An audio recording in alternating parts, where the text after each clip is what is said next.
नमस्कार दोस्तों, मैं डॉक्टर पी.के. पॉल हूँ। मेरे चैनल में आपका स्वागत है। आइए जीवन के बारे में अलग ढंग से सोचें और इसे बदलें। आज जो किताब मैं पढ़ूंगा उसका नाम है बड़े सपनों का बड़ा जादू। आज का वीडियो शुरू करने से पहले मैं बता दूं कि इस पुस्तक के अन्य अध्यायों का लिंक विवरण दिया जाएगा। आप उन्हें वहां से देख सकते हैं। तो चलिए शुरू करते हैं। आत्मविश्वास पैदा करें, डर दूर करें। जब दोस्त कहते हैं तुम डरे हुए हो, चिंता का कोई कारण नहीं है। ये सिर्फ तुम्हारी बेतहाशा कल्पना है। याद रखें कि वे तुम्हारे अच्छे होने की कामना करते हैं। लेकिन मैं जानता हूँ, जैसा कि आप जानते हैं, ऐसी डर की दवाएं बहुत फायदेमंद नहीं होती हैं। ये मन उड़ाने वाले शब्द कुछ मिनटों या कुछ घंटों के लिए डर को दूर कर सकते हैं, यदि अधिक नहीं। ये सिर्फ आपकी कल्पना है। थेरेपी आत्मविश्वास नहीं पैदा कर सकती, ये डर को खत्म नहीं कर सकती। हाँ, डर एक वास्तविक और सच्ची भावना है। ये भी निर्विवाद है कि डर पर काबू पाने से पहले ही डर हमारे मन में घर कर जाता है। आजकल सबसे ज्यादा डर मन का रोग बन गया है। गलत दिशा वाले निराशावादी विचार चिंता, शर्म, भय को जन्म देते हैं। लेकिन डर की जड़ क्या है, इसे पहचान लेने से डर खत्म नहीं हो जाता। जब डॉक्टर को पता चलेगा कि आपके शरीर में कहीं संक्रमण है तो वह वहां इलाज नहीं रोकेगा, संक्रमण को खत्म करने के लिए सही दवा लगाएगा। बीते समय की आपके मन का डर उपचार प्रणाली डरावनी है। उपस्थिति को स्वीकार नहीं करना चाहता, लेकिन डर असली है। डर आता है, डर सफलता का सबसे पहला और सबसे बड़ा दुश्मन है। डर लोगों को अवसर खो देता है। डर शारीरिक क्षमता को कम कर देता है। डर लोगों को बीमार बना देता है, शरीर में विभिन्न समस्याएं पैदा करता है, जीवन छोटा कर देता है। जब बोलना बंद कर देना चाहिए तो ये देश डरता है। डर अनिश्चितता, आत्मविश्वास की कमी, मंदी, आर्थिक शिथिलता का सामना अभी भी करना पड़ रहा है। हजारों लोग डर के कारण जीवन में कुछ खास नहीं कर पाते, जीवन का आनंद लेते हैं। डर वास्तव में एक शक्तिशाली शक्ति है। ये लोगों को जीवन में जो कुछ भी वे चाहते हैं उसे प्राप्त करने के रास्ते में खड़ा है। सभी प्रकार और रूपों का डर मन का संक्रमण है। शरीर के संक्रमणों की तरह मन के संक्रमणों से छुटकारा पाने के कुछ तरीके हैं, विशेष रूप से उपचार के तरीके। सबसे पहले, उपचार की तैयारी के रूप में इस जानकारी को याद रखें। आत्मविश्वास निर्माण करने वाली चीज है। आत्मविश्वास से नीका पैदा नहीं हुआ। जिन लोगों को आप जानते हैं वे आत्मविश्वास से भरे हैं, जो असुरक्षित हैं। विजित, जो सर्वत्र सर्वदा सहज रहते हैं, ये उनके स्वधर्म के शब्द हैं। संग्रहित, भंडारित भी बड़ा, तुमसे भी हो सकता है। कैसे, आप इस अध्याय में जानेंगे। द्वितीय विश्व युद्ध के दौरान नौसेना नए रंगरूटों की भर्ती कर रही थी। तैरना सीखना अनिवार्य बनाता है। इरादा साफ है, सैन्य ये जानते हुए कि बीच समुद्र में नाविक कम से कम जीवित तो रहेगा, मरेगा नहीं।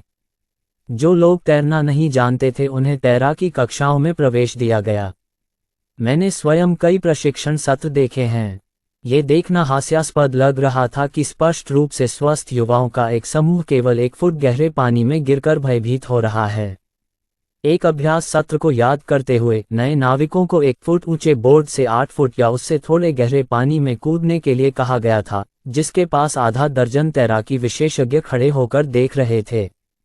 विचार करने पर यह सचमुच दुखद था।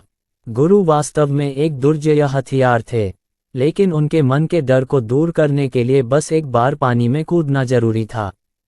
कई मामलों में मैंने युवाओं को अचानक धक्का देकर बोर्ड से नीचे धकेलते देखा। निष्कर्ष, डर पर विजय पाना। ये घटना, जो नौसेना कर्मियों को अच्छी तरह से ज्ञात है, एक बात साबित करती है, काम डर पर काबू पा सकता है। लेकिन अनिश्चितता, देरी से डर बढ़ता है। सफलता के नियम तुरंत लिखें। सक्रियता, कार्रवाई डर पर काबू पाती है। कार्रवाई वास्तव में डर को दूर करती है। कई महीने पहले एक संबंधित कार्यकारी ने मुझसे संपर्क किया था। वह एक बड़ी खुदरा विपणन कंपनी के लिए खरीदार के रूप में महत्वपूर्ण भूमिका निभाता है। सज्जन चिंतित होकर बोले, काम शायद कलाकार के हाथ से निकल जाएगा। लगता है अब ज्यादा समय नहीं बचा है। क्यों? मैंने पूछ लिया। ऐसा ही लगता है। पिछले वर्ष की तुलना में इस वर्ष मेरे विभाग में बिक्री में 7% की गिरावट आई। इस बीच पूरे स्टोर की बिक्री 6% कम हो गई है, इसलिए ये दुखद है। हाल ही में मुझे मर्चेंडाइज मैनेजर द्वारा कई बार चेतावनी दी गई है कि मैंने कुछ गलत निर्णय लिए हैं और कंपनी के विकास में योगदान देने में सक्षम नहीं हूं। इससे पहले कभी ऐसा महसूस नहीं हुआ, उन्होंने कहा। स्पष्ट रूप से नियंत्रण खत्म होता दिख रहा है। मेरे अन्य साथी खरीदार जानते थे कि मैं खो रहा था। कुछ दिन पहले शीर्ष विक्रेताओं में से एक ने मुझसे कहा था कि मैं उसे अपने काम का एक हिस्सा दे दूं। ऐसा लगता है जैसे मैं डूब रहा हूं और दर्शकों का एक समूह पास खड़ा होकर मुझे डूबते हुए देख रहा है। सज्जन ने अपने डर के बारे में और बात की और आखिरकार मैंने उन्हें रोका और कहा, आप इसके बारे में क्या कर रहे हैं? आप इससे निपटने के लिए क्या करने जा रहे हैं? वास्तव में, उसने उत्तर दिया, मुझे कुछ नहीं करना है। मुझे उम्मीद है कि सब कुछ ठीक होगा। ये सुनकर मैंने कहा, क्या तुम सच में सोचते हो कि ऐसा करने से सब ठीक हो जाएगा? थोड़ी देर बाद उत्तर की प्रतीक्षा किए बिना मैंने उससे पूछा, क्या आप आशा को वास्तविकता में बदलने के लिए कुछ चाहते हैं? जरूर, मुझे बताओ, उन्होंने कहा। 2 विकल्प हैं जो आपके मामले में उपयुक्त हैं। सबसे पहले, आज दोपहर से बिक्री बढ़ाने की कोशिश करना शुरू करें। स्वीकार करें कि आपके घटते बी के पीछे एक कारण है। इसे खोजें। शायद ऊपर बिक्री को फिर से बढ़ाने के लिए पहले वाले उत्पाद को छूट के साथ बेचना चाहिए और फिर नए उत्पाद को रखना चाहिए। आप उत्पादों को नए तरीके से प्रदर्शित कर सकते हैं। शायद आपको अपने विक्रेताओं को अधिक प्रोत्साहित करने की आवश्यकता है। मैं ठीक नहीं कह सकता कि किस चीज़ से आपकी बिक्री बढ़ेगी, लेकिन एक रास्ता है। इसलिए अपने व्यापारिक प्रबंधक से बात करना बुद्धिमानी होगी। हो सकता है कि वह सचमुच आपको नौकरी से निकालने के बारे में सोच रहा हो। यदि आप उससे समस्याओं पर चर्चा करेंगे, उसकी सलाह लेंगे, तो वह निश्चित रूप से आपको सुधार करने का मौका देगा। यदि अधिकारियों को लगता है कि आप कोई समाधान ढूंढ सकते हैं, तो वे आपको हटाने का खर्च या परेशानी नहीं उठाना चाहेंगे। मैंने आगे कहा, फिर अपने साथी विक्रेताओं को सक्रिय रहने के लिए कहें। एक हारे हुए व्यक्ति की तरह व्यवहार न करें। अपने आसपास के सभी लोगों को बताएं कि आप अभी तक हारा नहीं है। उसकी आंखों में साहस लौट आया। उन्होंने पूछा, आपने कहा था कि 2 रास्ते हैं, दूसरा रास्ता क्या है? दूसरी बात, आप अपनी बीमा पॉलिसी बता सकते हैं। अपने व्यवसाय में 2 या 3 करीबी दोस्तों को बता सकते हैं कि आप यहां से बेहतर स्टोर में नौकरी की तलाश कर रहे हैं। मुझे नहीं लगता कि बिक्री बढ़ाने के लिए समायोजन करने के बाद भी आपको अपनी नौकरी खोने का डर होगा। फिर भी हाथ में कुछ बैकअप रखना अच्छा है। याद रखें कि नौकरी करते समय दूसरी नौकरी ढूंढना नौकरी ढूंढने से 10 गुना आसान है बेरोजगार रहते हुए नौकरी। 2 दिन पहले उन सज्जन ने मुझे फ़ोन किया। आपसे बात करने के बाद मैंने कड़ी मेहनत करना शुरू कर दिया। कई बदलाव किए, लेकिन मुख्य और वास्तविक बदलाव मेरे सेल के लोगों में था। पहले मैं सप्ताह में एक बार सेल्स ट्रेटर मीटिंग बुलाता था। अब मैं हर सुबह एक व्यक्ति को चर्चा के लिए बुलाता हूँ। हर कोई बन गया है उत्साही। ऐसा लगता है कि मुझे देखकर उन्हें भी प्रेरणा मिली, मानो वे मेरे जागने का इंतजार कर रहे हों। अब सब कुछ ठीक चल रहा है। पिछले सप्ताह मेरी बिक्री न केवल पिछले साल की तुलना में अधिक थी, बल्कि पूरे स्टोर की औसत बिक्री से भी अधिक थी। ओह हाँ, एक और बात, उन्होंने कहा, एक और अच्छी खबर है। आपसे बात करने के बाद मुझे 2 नौकरियां मिलीं। लेकिन यहाँ चीजें अच्छी चल रही हैं, इसलिए मैंने उन्हें जाने दिया। जब किसी कठिन समस्या का सामना करना पड़ता है, तो जब तक व्यक्ति सक्रिय नहीं हो जाता, तब तक उससे बाहर निकलने का कोई रास्ता नहीं है। आशा हर चीज की शुरुआत है, लेकिन यदि आप आशा के साथ कार्य करते हैं, तो आप विजयी होंगे। सक्रियण की इस विधि का प्रयोग करें। उसके बाद जब भी आपको डर महसूस हो, छोटा डर, बड़ा डर, कुछ भी हो, तो खुद को स्थिर रखें। तो फिर इस प्रश्न का उत्तर खोजें, डर को खत्म करने के लिए मैं क्या कर सकता हूँ? भय को पुनर्तः विसर्जित कर दो, फिर उचित कार्य करें। नीचे भय और कुछ सक्रिय समाधान दिए गए हैं। तरह तरह के डर। एक, अपनी शक्ल सूरत को लेकर शर्मिंदगी और शर्मिंदगी महसूस करना। काम, अपनी शक्ल सूरत सुधारें, अपने बाल काटें, अपने जूते पॉलिश करें, साफ इस्त्री किए हुए कपड़े पहनें। संक्षेप में, अपने आप को चतुराई से चमकाएं। इसके लिए नई ड्रेस की जरूरत नहीं है। 2 किसी महत्वपूर्ण ग्राहक के छूट जाने का डर। अधिक सेवा करने का प्रयास करें, अधिक मेहनत करें। अगर किसी कारण से ग्राहक का आप पर से भरोसा उठ जाए तो उसे ठीक करें। 3 परीक्षा में असफल होने का डर। बिना चिंता के पढ़ाई करें। समय का सदुपयोग करें। 4 आपके नियंत्रण से परे चीजों का डर। किसी और चीज पर ध्यान दें, बागवानी पर। बच्चों के साथ खेलें। एक फिल्म देखने जाओ। 5 आपके नियंत्रण से परे किसी चीज से शारीरिक क्षति होने का डर, जैसे चक्रवात, विमान का नियंत्रण खोना। दूसरों का डर दूर करने का प्रयास करें। प्रार्थना करना। 6 दूसरे क्या सोचेंगे और क्या कहेंगे इसका डर। सुनिश्चित करें कि आपका अपना काम सही है, तो फिर काम तो करना ही होगा। किसी भी महत्वपूर्ण कार्य में आलोचना सुनने को मिलती है। 7 निवेश या घर बनाने का डर। सभी मुद्दों का विश्लेषण करें। दृढ़ निश्चय के साथ निर्णय लें। एक बार निदान हो जाने पर पीछे न हटें। 8 लोगों का डर। सही निर्णय करें। याद रखें, दूसरे भी आपकी तरह ही इंसान हैं। डर पर काबू पाने और आत्मविश्वास वापस पाने के लिए ये 2 काम करें। 1 डर को पूरी तरह से अलग कर दें। अलग पता लगाएं कि आप क्यों डरते हैं। 2 अब सक्रिय हो जाइए।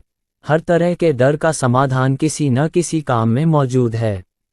और याद रखें, दुविधा डर को बड़ा और डरावना बना देती है। इसलिए तेजी से कार्य करें, दृढ़ निर्णय लें। अधिकांश समय आत्मविश्वास की कमी स्मृति को प्रबंधित करने में असमर्थता में निहित होती है। आपका दिमाग एक बैंक की तरह है। मन के बैंक में हर दिन हजारों विचार जमा होते हैं। ये विचार बढ़ते हैं और आपकी यादें बन जाते हैं। किसी समस्या के बारे में सोचते या उसका सामना करते समय आप अपने माइंड बैंक से पूछते हैं, मैं इसके बारे में क्या जानता हूँ। तुरंत आपका माइंड बैंक प्रतिक्रिया करता है और पिछली स्थितियों से जुड़ी आपकी यादों के अंश प्रकट करता है। इसलिए स्मृति आपके भीतर उत्पन्न होने वाले नए विचारों के लिए कच्चे माल की आपूर्ति का मुख्य आपूर्तिकर्ता है। आपके विचार से यह बैंक टेलर महोदय बहुत भरोसेमंद हैं। कभी धोखा मत दो जब भी आप आदेश देंगे, मिस्टर कैशियर, मैं खुद को बाकी सभी से कमतर साबित करने के लिए पिछली बार इकट्ठा की गई कुछ जानकारी निकालना चाहूँगा। वह तुरंत कहेगा, सर, क्या आपको याद है कि पहले भी 2 बार ऐसा करने की कोशिश की गई थी और असफल रहा था। कल्पना कीजिए कि कक्षा 6 में आपके मास्टर ने आपको गो बैक कहा। कल्पना कीजिए, आपके साथी आपकी आलोचना कर रहे थे।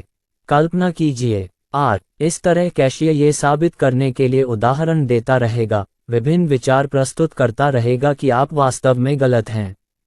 हालांकि, यदि आप अपने मन के बैंक से अनुरोध करते हैं, खजांचिमशाई, मैं बहुत खतरे में हूँ, एक कठिन निर्णय लेना होगा।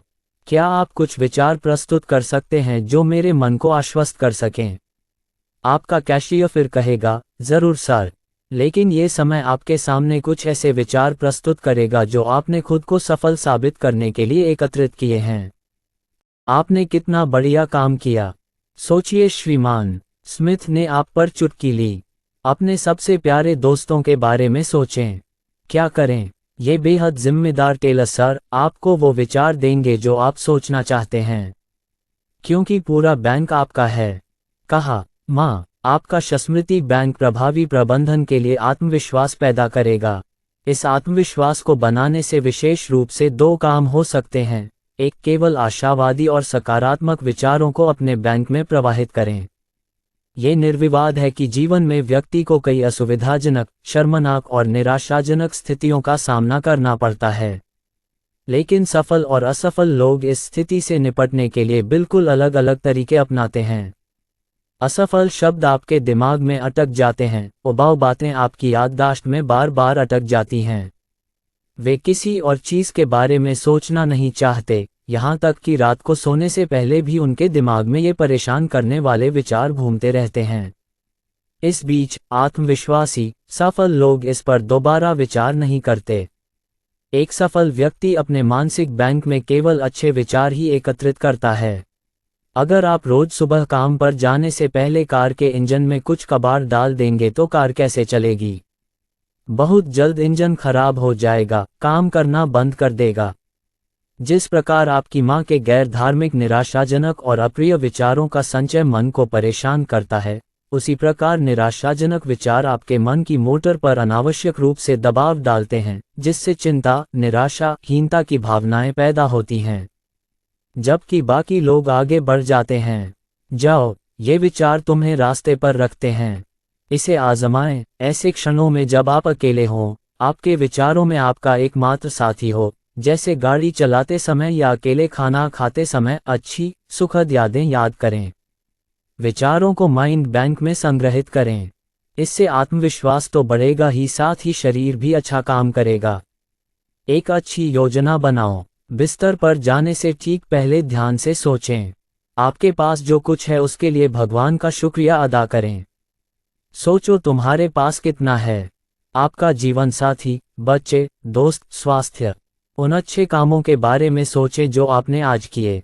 अपनी छोटी छोटी उपलब्धियों के बारे में सोचें। जीवित रहने की खुशी का आनंद लें, इस खुशी के कारणों के बारे में सोचें। 2. माइंड बैंक से अच्छे रचनात्मक विचारों का चयन करें। कई वर्ष पहले मैं शिकागो में एक मनोवैज्ञानिक संगठन से निकटता से जुड़ा था। वे विभिन्न समस्याओं का समाधान ढूंढ रहे थे, लेकिन ज्यादातर मामले शादी और मन मैच की समस्या के थे। एक दोपहर संगठन के प्रमुख के साथ उनके पेशे और समायोजन समस्याओं वाले लोगों की मदद करने के उनके दृष्टिकोण के बारे में चर्चा हुई। उन्होंने कुछ कहा, आप जानते हैं, बस एक काम करने से उनकी सभी समस्याएं हल हो जाती हैं, हमें किसी की मदद की जरूरत नहीं है। वाह, मैंने उत्सुकता से पूछा। एक बहुत ही सरल कार्य। विनाशकारी सोच मन का राक्षस है। ऐसा होने से पहले ही उन्हें मिटा दो। उन्होंने कहा, जिन लोगों की मैं मदद करना चाहता हूं उनमें से अधिकांश ने अपने मन के अंदर आतंक और भय का एक संग्रहालय बना लिया है। उदाहरण के लिए, कई वैवाहिक समस्याएं हनीमून मॉन्स्टर से जुड़ी हैं। यानी कि हनीमून एक या दोनों पार्टनर के साथ नहीं हुआ, लेकिन वे उन अप्रिय यादों को अपने दिमाग से मिटाने के बजाय उनके बारे में हजारों बार चर्चा करते हैं या सोचते हैं। अंत में वे विचार एक राक्षस की तरह सामने आते हैं। एक राक्षस का रूप मेरे पास आया। ईमान रखो, आमतौर पर मेरे ग्राहक समझ नहीं पाते कि समस्या क्या है। मेरा काम समस्या का स्रोत ढूंढना है, उन्हें ये दिखाना है कि समस्या मामूली है। मेरे मनोवैज्ञानिक मित्र का कहना है, लोग किसी भी असुविधाजनक स्थिति को राक्षसी बना सकते हैं। काम में असफलता, प्यार में अस्वीकृति, खराब निवेश, किशोर बच्चों के व्यवहार पर निराशा। मैं इन प्रसिद्ध राक्षसी विचारों को मुक्त करने में मदद करता हूँ। ये स्पष्ट है कि बार बार विनाशकारी विचार राक्षस बन जाते हैं, जो आत्मविश्वास को चकनाचूर कर देते हैं, जिससे गंभीर मानसिक समस्याएं पैदा होती हैं। कॉस्मोपॉलिटन पत्रिका के एक हालिया लेख the drive towards self destruction में एलिस मेल्कीहे ने बताया कि हर साल 30,000 से अधिक अमेरिकी आत्महत्या करते हैं और अन्य 100,000 लोग आत्महत्या का प्रयास करते हैं। इस बात के दर्दनाक सबूत भी हैं कि लाखों पुरुष धीरे धीरे अपनी पत्नियों के कारण खुद को अपमानित कर रहे हैं। ऐसे लोग भी हैं जो शारीरिक आत्महत्या के बजाय खुद को आध्यात्मिक रूप से खत्म करने के लिए लगातार अपमानित करने, दंडित करने और सामान्य तौर पर खुद को मारने के तरीके ढूंढते हैं। शारीरिक रूप से जाने से उपरोक्त मनोचिकित्सक मित्र ने मुझे बताया कि कैसे उसने अपने एक मरीज को दिमाग और शरीर के हेरफेर से बचाया। उन्होंने कहा, इस मरीज की उम्र 30 के आसपास है, वह 2 बच्चों की मां है। सामान्य शब्दों में कहें तो यह महिला गंभीर अवसाद यानी शर्मिंदगी से पीड़ित थी। उसे लगता था कि उसके पिछले जीवन के सभी अनुभव दर्दनाक थे। उसका स्कूल जीवन, विवाह, जन्म, निवास, सब कुछ। यह उसके लिए निराशा का कारण बन गया। उसे लगा कि वह अपने जीवन में कभी खुश नहीं होगा क्योंकि अतीत की यादें वर्तमान दिनों को प्रभावित करती हैं। उसे केवल निराशा और अंधकार दिखाई देता है। उद्धरण चिन्ह। जब मैंने महिला को एक तस्वीर दिखाई और पूछा कि इसका क्या मतलब है, तो उसने कहा, ऐसा लगता है कि आज रात तूफान आने वाला है। उनके शब्द फिल्म की सबसे निराशाजनक व्याख्या थे। सूर्यास्त की तस्वीर में सूरज थोड़ा सा दिखाई दे रहा था। उसके साथ एक चट्टानी समुद्र तट भी था। इस अच्छी तरह से खींची गई तस्वीर के सूर्योदय या सूर्यास्त की व्याख्या किसी भी तरह से की जा सकती है। मनोवैज्ञानिक ने कहा कि जो व्यक्ति तस्वीर की व्याख्या करेगा वह प्रतिबिंब होगा उनके चरित्र के अनुसार। अधिकांश लोग चित्र में सूर्योदय देखते हैं, लेकिन मानसिक रूप से मृत विष्णु लोग इसमें लगभग हमेशा सूर्यास्त देखते हैं। हालांकि मैं एक मनोवैज्ञानिक हूं, लेकिन मेरे लिए लोगों की संचित यादों को पूरी तरह मिटाना संभव नहीं है। लेकिन रोगी की मदद से मैं अतीत को फिर से जी सकता हूं। मैं इसे थोड़ा अलग तरीके से समझा सकता हूं। मैंने उस महिला के मामले में भी यही सरल तरीका अपनाया। मैं पिछले जन्म से ठीक हूं। निराशाजनक यादों के बजाय सुखद यादों को संजोने में मदद करना। 6 महीने बाद उनकी हालत में सुधार हुआ। तब से मैंने उसे एक विशेष दाढ़ी दी है। खुशी के 3 कारण खोजें और उन्हें हर दिन लिखें। हम प्रत्येक गुरुवार को अपने साक्षात्कारों में उस सूची पर चर्चा करते हैं। ये इलाज 3 महीने तक चलता रहा। संतोषजनक सुधार देखा गया। अब उस महिला ने खुद को जीवन की स्थिति के साथ अच्छी तरह से समायोजित कर लिया है। अब वह आशावादी है, हमेशा मुस्कुराता रहता है। जिस दिन महिला ने अपने मन के बैंक में निराशावादी चिंतन बंद कर दिया, वह पूरी तरह से ठीक हो गई। मन की समस्या चाहे छोटी हो या बड़ी, उस समस्या को हल करने का एक ही तरीका है मन के बैंक में अवसाद और निराशा तलाशने की बजाय रचनात्मक तरीके से सोचना शुरू करना चाहिए। मन के राक्षसों को मत पालो। माइंड बैंक से कभी भी दुखद विचार न लाएं। अगर आपके मन में कोई याद आए तो बुरी बातों को भूल जाएं और सिर्फ खुशी के पलों को याद करें। मां से बुराई दूर करो। हालांकि अगर आपको लगे कि चिंता आपके मन में आ रही है, तो चिंता करना बंद कर दें। मैं एक और बहुत महत्वपूर्ण, उत्साहवर्धक बात कहना चाहता हूं। आपका मन कुछ भी नहीं चाहता, आप निराशाजनक शब्दों के बारे में सोचते हैं। यदि कोई सहयोग करेगा तो अप्रिय यादें धुल जाएंगी। आपके मन के बैंक का खजांची उन दुखद यादों को धीरे धीरे रद्द कर देगा। विज्ञापन जगत के पारंपरिक मनोवैज्ञानिक मेलविन एस हेटविक रिकॉल के बारे में कहते हैं, यदि विज्ञापन अच्छे लगते हैं तो उन्हें याद रखने की अधिक संभावना होती है। यदि वे अप्रिय लगते हैं तो पाठक या श्रोता विज्ञापन का संदेश भूल जाता है। हम अप्रिय विज्ञापन को याद रखना चाहते हैं। संक्षेप में, अप्रिय निराशाजनक विचार आसानी से भुला दिए जाते हैं यदि हम उन्हें जगह न दें। मन के बैंक से केवल अच्छे, सुंदर विचार ही लाओ, बाकी सब भूल जाओ। यह आपके आत्मविश्वास, प्रथम होने की भावना को मजबूत करेगा। यदि आप निराशाजनक आत्मदया और उदासी महसूस नहीं करते हैं तो आप आसानी से डर पर काबू पा सकते हैं। लोग एक दूसरे से क्यों डरते हैं? कुछ लोग दूसरों से पहले आत्मसचेत क्यों हो जाते हैं? शर्मिंदगी का मूल कारण क्या है? इस विषय में क्या किया जा सकता है? दूसरों से डरना एक भयानक बीमारी है, लेकिन उस डर पर काबू पाने के कुछ तरीके हैं। यदि आप दूसरों को समझने की कोशिश करते हैं तो आप उनसे अपनी शर्म या डर पर काबू पा लेंगे। एक सफल लकड़ी व्यापारी मित्र ने मुझे बताया कि उसने लोगों को परखना कैसे सीखा। उदाहरण दिलचस्प है। द्वितीय विश्व युद्ध के दौरान सेना में शामिल होने से पहले मैं बहुत डरा हुआ था। आप विश्वास नहीं करेंगे, मैं बहुत शर्मीला और शांत व्यक्ति था। ऐसा लगता था कि बाकी सभी लोग मुझसे ज्यादा होशियार थे। मैं हमेशा अपनी शारीरिक कमजोरी को लेकर चिंतित रहता था और मानसिक क्षमताएं होती। मैं सफलता का हकदार नहीं हूं। सौभाग्य से सेना में अचानक प्रवेश से भय की यह भावना दूर हो गई। 1942-1943 में जब सेना में तेजी से भर्ती की जा रही थी, मैं उनके भर्ती केंद्र के चिकित्सा विभाग में काम कर रहा था। हर दिन सैनिकों की जांच करने में मदद कर रहा था। हर जब मैंने नए सैनिकों को देखा तो मेरा मन कुछ देर के लिए हो गया होगा। मेरे आदमी, उन नए सैनिकों को एक पंक्ति में नग्न खड़े देखकर वे सभी एक जैसे लग रहे थे। लेकिन हाँ, कुछ मोटे थे, कुछ पतले थे, कुछ लंबे थे, कुछ टेढ़े मेढ़े थे, लेकिन सभी बिल्कुल अकेले थे। कुछ दिन पहले वे हो सकते थे कुछ मेहनतकश सेल्समैन, लक्ष्यहीन या नौकरी पेशा लोग थे। जब वे इस प्रवेश केंद्र पर आए तो सभी को ऐसा ही महसूस हुआ। तभी मुझे एक बुनियादी चीज का पता चला। मैं समझ गया कि लोगों के बीच मतभेद हैं, लेकिन इसके बावजूद लोगों के बीच कई समानताएं हैं। मुझे समझ आया कि बाकी लोग भी मेरे जैसे हैं। हर कोई अच्छा खाना पसंद करता है, करीब रहना चाहता है, दोस्त, रिश्तेदार और परिवार।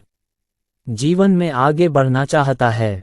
समस्या यह है कि अगर दूसरे लोग मेरे जैसे हैं, तो उन्हें डरने का कोई कारण नहीं है। सही, बगल वाले सज्जन मेरे जैसे ही आदमी हैं, उन्हें किस बात का डर है? लोगों को सही ढंग से समझने के दो तरीके हैं। एक, दूसरों का उचित मूल्यांकन करें। दूसरों के प्रति व्यवहार में दो में से एक। याद रखें, सबसे पहले दूसरे महत्वपूर्ण हैं। विशेष रूप से दूसरे मायने रखते हैं। हर इंसान मायने रखता है, लेकिन कभी न भूलें, आप भी मायने रखते हैं। इसलिए जब आप किसी से मिलें तो याद रखें, हम दोनों महत्वपूर्ण हैं, हम दोनों के लाभ के लिए इस चर्चा में बैठे हैं। कुछ महीने पहले एक व्यवसाय के एक कार्यकारी ने मुझे ये बताने के लिए फ़ोन किया कि उसने हाल ही में किसी को काम पर रखा है जिसे मैंने नौकरी की तलाश में भेजा था। तुम्हें पता है मुझे सबसे अच्छा क्या लगता है? कौन सा? मैंने पूछा। जिस तरह से उसने खुद को प्रस्तुत किया उससे मैं प्रभावित हुआ। यहाँ पहुँचने पर अधिकांश आवेदक घबरा जाते हैं। वे वैसा ही उत्तर देते हैं जैसा उन्हें लगता है कि मैं उनसे अपेक्षा करता हूँ। अधिकांश आवेदक भिखारियों की तरह हैं जो कुछ भी दिया जाए उसे लेने को तैयार हैं, विशेष रूप से कुछ भी नहीं मांग रहे हैं। ये सज्जन पूरी तरह से अलग थे। उन्होंने मुझे उचित सम्मान दिया लेकिन कभी खुद को छोटा नहीं समझा। उन्होंने मुझसे भी उतने ही सवाल पूछे जितने मैंने पूछे। बिल्कुल भी डरपोक नहीं, वह जीवन में सुधार करेंगे। इस तरह के आपसी विचार विमर्श से स्थिति में संतुलन लाया जाता है। सोच विचार बुद्धि में आपसे बढ़कर कोई दूसरा नहीं बनता। अन्य बहुत महत्वपूर्ण लग सकते हैं, तथापि याद रखें कि वह भी आपकी तरह इंसान है, उसके भी शौक, रुचियां, उम्मीदें और समस्याएं हैं। 22 दूसरों को समझने की कोशिश करें, जो तुम्हें हमेशा निगल जाएगा। इसके लिए तैयार रहें। लोगों का आप पर चिल्लाना, गुस्से में आकर लड़ने आना कोई असामान्य बात नहीं है। यदि आप उनसे निपटने के लिए तैयार नहीं हैं, तो वे आपके आत्मविश्वास को गंभीर रूप से नुकसान पहुंचा सकते हैं और आपको पूरी तरह से तोड़ सकते हैं। मैं ऐसे अत्याचारी लोगों से बचने का उपाय जानना चाहता हूं। कुछ महीने पहले जब मैंने मेम्फिस में एक होटल का आरक्षण कराया तो मुझे ऐसे लोगों से निपटने का सही तरीका पता चला। शाम के 6 बजे थे। होटल स्टाफ नए मेहमानों के नाम दर्ज करने में व्यस्त था। मेरे सामने खड़े सज्जन ने होटल के क्लर्क को अपना नाम इस तरह बताया जैसे कि क्लर्क ने अपने खरीदे हुए गुलाम क्लर्क से बात की हो। हाँ मिस्टर ए, आपके लिए एक बहुत अच्छा सिंगल कमरा आरक्षित किया गया है। अकेला? मुझे गोदी कक्ष चाहिए था, सज्जन चिल्लाए। मैं देख रहा हूँ श्रीमान, क्लर्क ने बहुत विनम्रता से उत्तर दिया। फाइल से गेस्ट बुक खोलते हुए उन्होंने कहा, क्षमा करें सर, लेकिन आपके टेलीग्राम ने एक सिंगल रूम बुक करने के लिए कहा था। अगर हमारे पास इस समय डबल रूम उपलब्ध होता तो हम आपको एक दे देते, लेकिन हमारे पास एक भी नहीं है। मुझे परवाह नहीं है कि कागज का टुकड़ा क्या कहता है, मुझे एक डबल रूम चाहिए, क्रोधित ग्राहक ने अश्लीलता से चिल्लाया। फिर उसने मुझे न जानने वाली भीड़ को धमकाते हुए कहा, मैं तुम्हें नौकरी से निकाल सकता हूं, ध्यान रखें। सामने खड़े निडर युवा क्लर्क ने चिल्लाते हुए दोहराया, सर हमें खेद है लेकिन ये कार्रवाई आपके निर्देशानुसार की गई है। अंत में ग्राहक बहुत क्रोधित हुआ और बोला, मैं समझता हूं कि यह गैर होटल कैसे काम करता है। भले ही मैं तुम्हें यहाँ सबसे अच्छा स्वीट दे दूं, मैं यहाँ एक पल भी नहीं रुकूंगा, और चला गया। मैं डेस्क की ओर चला, मन में सोचा कि ऐसी गाली सुनकर क्लर्क बहुत क्रोधित होगा। लेकिन उन्होंने मुस्कुराते हुए मेरा स्वागत करते हुए कहा, गुड इवनिंग सर, मेरे लिए कमरे की व्यवस्था की। मैंने उनसे पूछा, थोड़ी देर पहले आपने जिस तरह से स्थिति को संभाला वह वाकई सराहनीय है। आप में बहुत अच्छा धैर्य है। सर, लड़के ने कहा, ऐसे लोगों पर गुस्से में खिलाफ कहो। देखो, शायद वह मुझ पर हावी नहीं हुआ है। उसने मुझे थोड़ा आहत किया। दरअसल हो सकता है कि गांठ कहीं और हो सकता है कि समस्या की जड़ उसकी पत्नी हो, या बिजनेस ठीक नहीं चल रहा हो, या वह हीन भावना से ग्रस्त हो, इसलिए वह इसका सहारा लेकर अपनी श्रेष्ठता साबित करने की कोशिश कर रहा हो। मैं तो बस उनका गुस्सा निकालने का माध्यम था सर। क्लर्क ने आगे कहा, हो सकता है कि वह आदमी वास्तव में अच्छा हो, उनमें से अधिकांश अच्छे हैं। जैसे जैसे मैं सीढ़ियां चढ़ता गया, मैंने ये शब्द अपने आप से दोहराए, शायद वह आदमी अच्छा है, उनमें से अधिकांश अच्छे हैं। तो ये दो बातें याद रखें, अगर कोई आपके साथ गलत व्यवहार करे तो गुस्सा न करें। ऐसी स्थिति में आप केवल यही कर सकते हैं, दूसरे व्यक्ति को बात करने दीजिए, फिर पूरी बात भूल जाए। कई वर्ष पहले विद्यार्थियों की परीक्षा की कॉपियां देखते समय एक घटना से मुझे बहुत निराशा हुई थी। इनमें से एक छात्र ने कक्षा में और पिछले परीक्षणों में बहुत अच्छे परिणाम दिखाए थे, लेकिन मैंने देखा कि परीक्षणों में उसकी स्थिति काफ़ी खराब हो गई थी। लड़का मेधावी है, उम्मीद है कि वह कक्षा में प्रथम आएगा, लेकिन इस परीक्षा में उन्हें सबसे कम अंक मिले। अथवा मैंने अपने नियम के अनुसार सचिव के माध्यम से लड़के को तुरंत मुझसे मिलने को कहा। थोड़ी देर बाद पॉल डब्ल्यू आता है।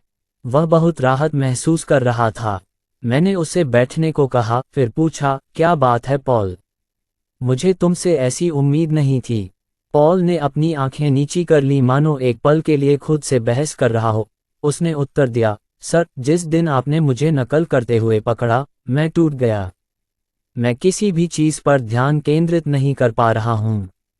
मैंने विश्वविद्यालय में पहली बार नकल करने की कोशिश की। मैं चाहता हूँ मेरा ए ग्रेड ई, इसलिए मैंने बिना किसी उम्मीद के इस रास्ते पर कदम रखा है। मुझे पता है कि आप शायद मेरी बर्खास्तगी के खिलाफ अपील करेंगे। विश्वविद्यालय के नियमों के अनुसार एक नकलची को हमेशा के लिए बर्खास्त कर दिया जाता है। पॉल अब अपने परिवार की खराब प्रतिष्ठा, अपने जीवन की बर्बादी के बारे में बात करने लगा। अंत में मैंने कहा, रुको, मैं स्पष्ट कर दूं, मैंने आपकी नकल नहीं की। इससे पहले कि आप कमरे में प्रवेश करें और ये शब्द कहें, मैंने ऐसा नहीं किया। मुझे नहीं पता था कि ऐसा मामला है, लेकिन ये शब्द सुनकर मुझे सचमुच निराशा हुई। मैंने ये भी कहा, अच्छा पॉल, तुम इस विश्वविद्यालय से क्या सीखना चाहते हो? पॉल ने थोड़ा शांत होकर कुछ पल की चुप्पी के बाद कहा, सर, मैं अच्छी तरह से जीना चाहता हूँ, लेकिन ऐसा लगता है कि मैं नहीं रह सकता। हम सभी के सीखने के रास्ते अलग अलग होते हैं। मैंने कहा, मुझे आशा है कि आपने इस अनुभव से सीखा होगा कि सफलता का वास्तव में क्या मतलब है। जब आप झूठ बोल रहे थे तो आपकी अंतरात्मा ने आपको धिक्कारा। आपकी आत्मह्रास ने आपके आत्मविश्वास को कुचल दिया। इसने आपको कुचल दिया। पॉल, सही या गलत रास्ता आमतौर पर नैतिकता या धर्म के आधार पर निर्धारित होता है। याद रखें, मैं आपको ज्ञान नहीं दे रहा हूं, मैं आपको ये बताने की कोशिश नहीं कर रहा हूं कि क्या सही है और क्या गलत है। लेकिन वास्तविक जीवन में, यदि आप अपने विवेक के विरुद्ध कार्य करते हैं, तो आप निश्चित रूप से अन्याय की भावना से पीड़ित होंगे, और अन्याय की यह भावना आपके सभी विचारों को प्रभावित करेगी। जैसे आपका मन पूछता रहता है, मैं पकड़ा तो नहीं जाऊंगा, है ना? तो हो सकता है कि आप सोचने में सक्षम ही न हों। पॉल, मैंने कहा, आप सर्वोत्तम परिणाम के लिए गलत रास्ते पर चले गए। जीवन में ऐसी कई स्थितियां आती हैं जब हम अपनी अंतरात्मा के विरुद्ध कार्य करते हुए खुद को सर्वश्रेष्ठ साबित करना चाहते हैं। जैसे कभी कभी आप किसी ग्राहक को कुछ बेचने के लिए बरगलाते हैं। आप सहमत होंगे, शायद ये सफल हो, लेकिन समस्या यह है कि आप फिर से ग्राहक की ओर देखेंगे। नहीं कर सकता ये सोचकर कि मैंने उसे धोखा देते हुए पकड़ लिया है। आप काम पर ध्यान केंद्रित नहीं कर सकते। चौथी बार आपकी प्रस्तुति पर नकारात्मक प्रभाव कम होने से बिक्री नहीं होगी। यानी आपका एक गलत कदम आपकी अंतरात्मा को चुभता हुआ भविष्य में आपकी आय के रास्ते बंद कर देगा। मैंने बड़ी निराशा के साथ पॉल को बताया कि अवैध रोमांटिक मामलों में पेशेवर कैसे बने। भय के कारण व्यवसायी भी दिशाहीन हो जाते हैं। वह हमेशा सोचता है, मेरी पत्नी जॉन है, क्या तुम नहीं कर सकते? इसमें वह कार्यस्थल और पारिवारिक जीवन हर जगह आत्मलीन रहते हैं। हार जाता है, वह ठीक से काम नहीं कर पाता। मैंने पॉल को याद दिलाया कि कई अपराधियों के पकड़े जाने का मुख्य कारण उनका अपराध बोध और आत्म जागरूकता है। जिस अपराध बोध को वे नीला छोड़ देते हैं वह उन्हें संदिग्ध बनाता है। हम सभी सही रास्ते पर चलना, अच्छा सोचना और नेक काम करना चाहते हैं। इस प्रवृत्ति का खंडन हमें विवेक की चुभन के प्रति सचेत करता है। अपराध बोध के कारण हम अपना आत्मबोध खो देते हैं। ऐसे काम न करें जो आपको ये सोचने पर मजबूर कर दें, मैं पकड़ा जाऊंगा। क्या हर कोई जानता है, रिजल्ट कितना भी अच्छा क्यों ना हो, अगर सबसे अच्छा रिजल्ट आपके आत्मविश्वास को खत्म कर देता है। मुझे खुशी है कि पॉल समझ गया। उन्हें सही दिशा में चलने के महत्व का एहसास हुआ। उसे दोबारा परीक्षा में बैठने के लिए कहें। लेकिन क्या मुझे रोका जाएगा? प्रश्न के उत्तर में मैंने कहा, मैं जालसाजी के लिए बी का नियमों से अच्छी तरह परिचित हूँ। लेकिन बात यह है कि वे जीवित चीजें हैं, और भी तरह के लोग हैं। वे अति आत्मविश्वासी हैं, वे सामान्य से अधिक तेज चलते हैं। उनके कदमों में आपको एक अजीब सी जीवत्ता मिलेगी। उनकी चाल ये कहती हुई प्रतीत होती है, मुझे एक जगह पहुंचना है, मुझे जरूरी काम करना है और इतना ही नहीं, मैं 15 मिनट बाद जो काम करूंगा उसमें मुझे सफलता मिलेगी। आत्मविश्वास बढ़ाने के लिए 25% तेज चलने का प्रयास करें। अपना सिर ऊपर रखें, कंधे सीधे रखें और थोड़ा तेज चलें, आपको एक अजीब सा आत्मविश्वास महसूस होगा। कोशिश करना। 4. बातचीत में भाग लें। विभिन्न समूहों के साथ काम करते हुए मैं ऐसे कई लोगों के संपर्क में आया हूं, जो अपनी असाधारण बुद्धिमत्ता और क्षमताओं के बावजूद चर्चाओं में भाग नहीं ले सकते। ऐसा नहीं है कि वे दूसरों से बात नहीं करना चाहते।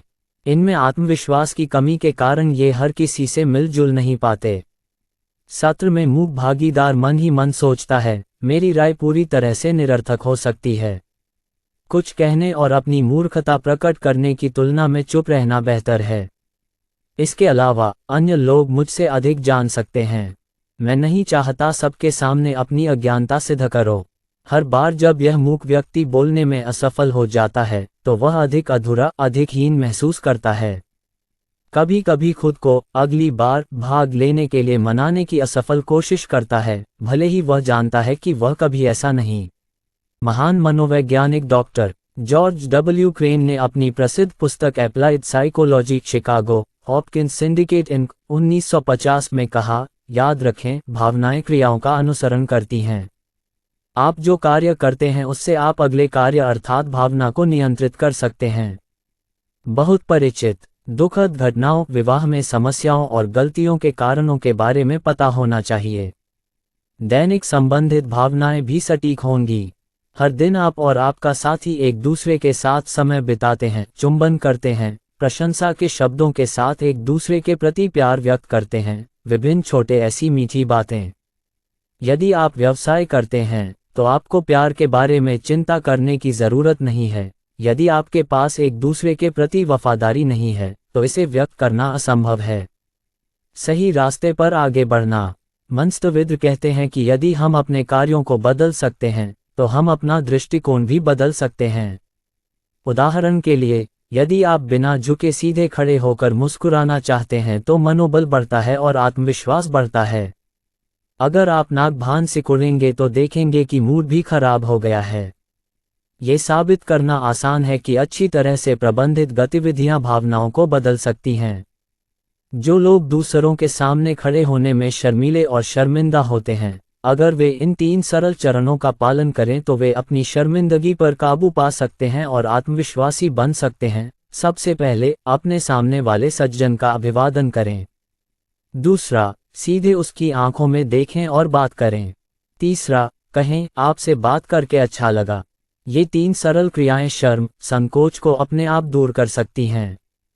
दृढ़ विश्वास के साथ कार्य करने से सोच में आत्मविश्वास बहाल होगा। आत्मविश्वास बढ़ाने के लिए वैसा कार्य करें जैसा आप महसूस करना चाहते हैं। आत्मविश्वास बढ़ाने के लिए नीचे 5 युक्तियां दी गई हैं। इन्हें ध्यान से पढ़ें, फिर उनका अनुसरण करने और आत्मविश्वास बढ़ाने का सचेत प्रयास करें। 1. आगे की पंक्ति में बैठें। ध्यान दें कि बैठकें, चर्च, कक्षाएं और अन्य क्या हैं।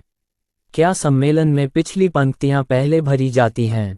हर कोई पीछे बैठना चाहता है ताकि ध्यान आकर्षित न हो। ध्यान आकर्षित न कर पाने का मुख्य कारण आत्मविश्वास की कमी है।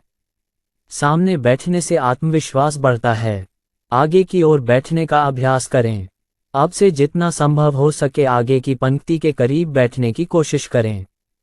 हो सकता है आप सामने बैठें तो ध्यान आकर्षित करें, लेकिन सफलता भी ध्यान खींचती है। 2. आंख मिलाने का अभ्यास करें।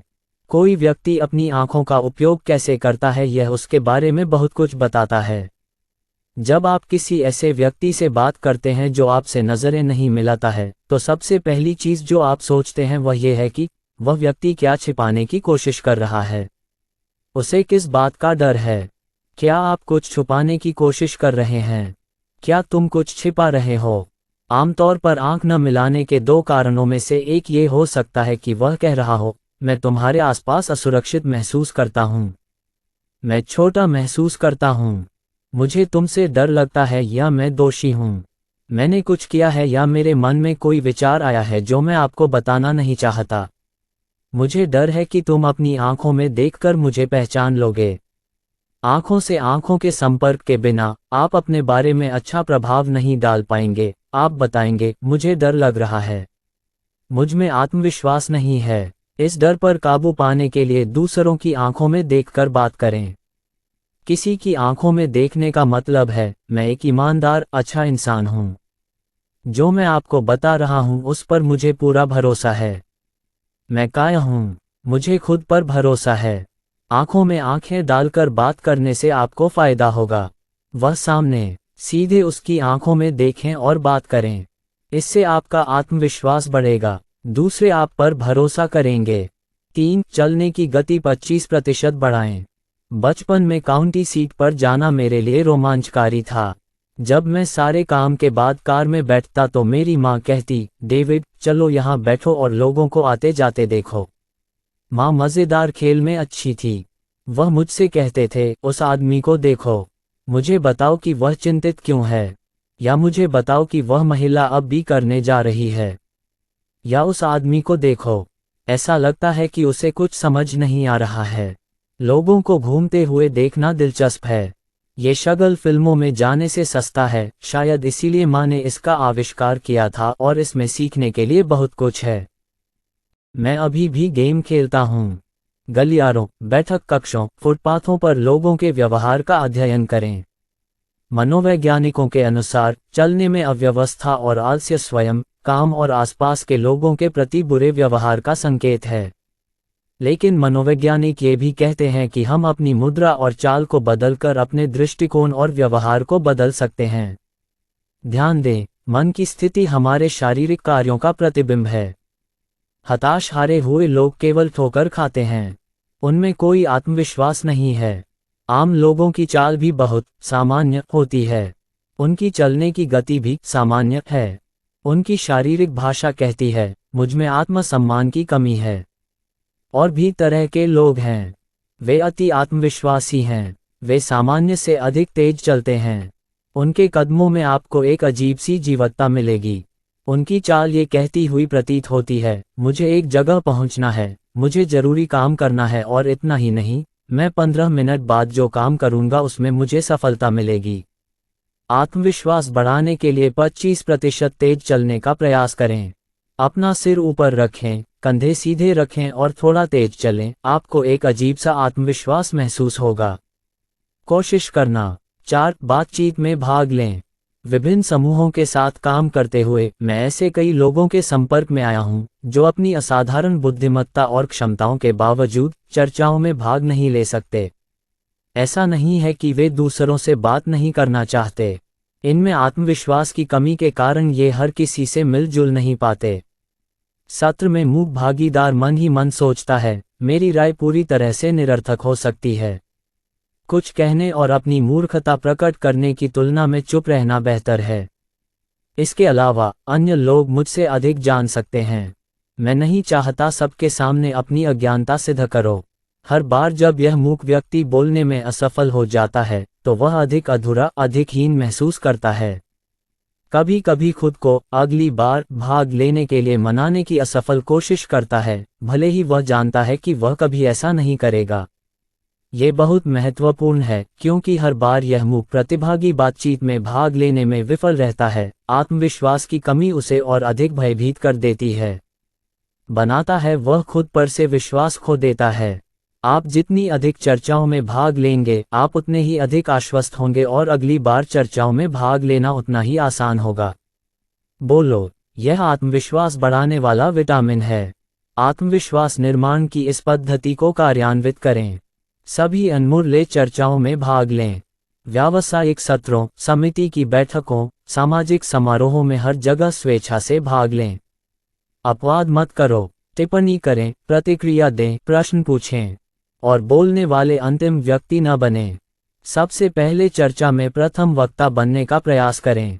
ये कभी न सोचें कि बोलना मूर्खता का प्रमाण है।